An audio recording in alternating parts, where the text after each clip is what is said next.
Hello, I'm Lisa Burkhart Worley. You're watching Pop Talk, the show where you never know what topics might pop up.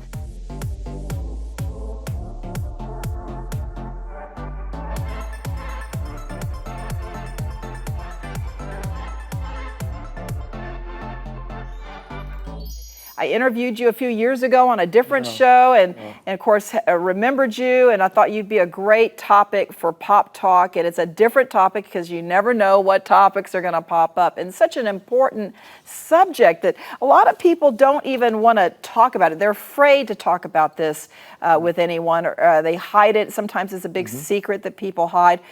And why do you think churches shy away from the topic?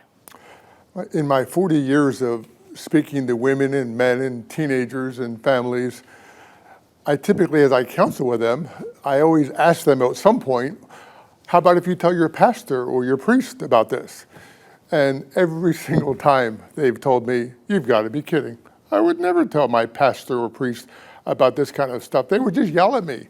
I don't think they even know what I'd be feeling or what I'd be talking about. So, part of the reason is that churches shy away because they think kind of like it doesn't exist, but all these hurts and all the people are in their churches, but they don't come to the pastor, so the pastor doesn't talk about it. They think it doesn't. So it's like it's just a big cycle.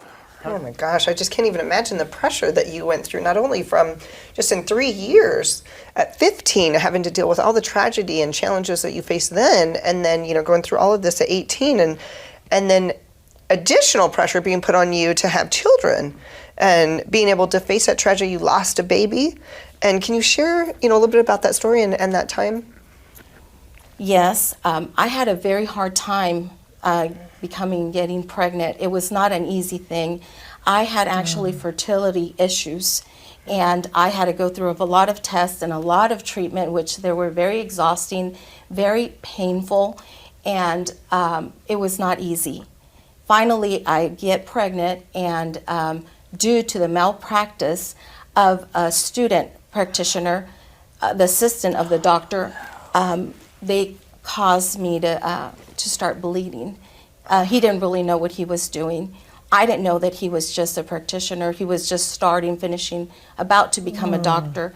So for me, that baby represented that faith, that hope, that me not being alone. Knowing. Tell us about the program, how that got started. I know that this is another ministry where you're helping women to really, with income and self-worth, I'm sure too, is a big part of that. Yeah.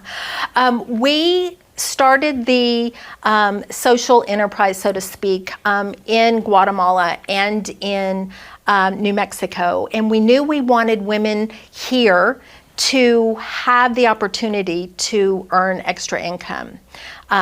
It was kind of on the back burner, and then COVID closed the world. Okay. And so we had a God-given open window to say, what can we do with the women who are currently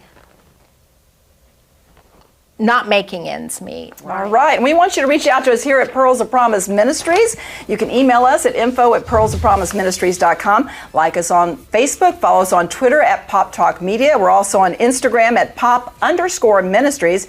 And you can find all of our past Pop Talk television shows on our YouTube channel. Just look for Pearls of Promise Ministries. And thank you to the sponsors of today's program, Prestige Development Properties, LLC. If you have a project that is in need of a commercial developer, Prestige Development Properties is the place to go. You can email Prestige at Carrie at prestigedev.net. And we want to thank our latest television platform, Taken TV, Taken Network.tv. And we're grateful for all of our 13 television platforms where Pop Talk is now airing. And thanks to our production team from Grace Point Media. For all of your media needs, go to gracepoint.media. That is Pop Talk for today. We're just ordinary girls who God turned into pearls. Have a wonderful week.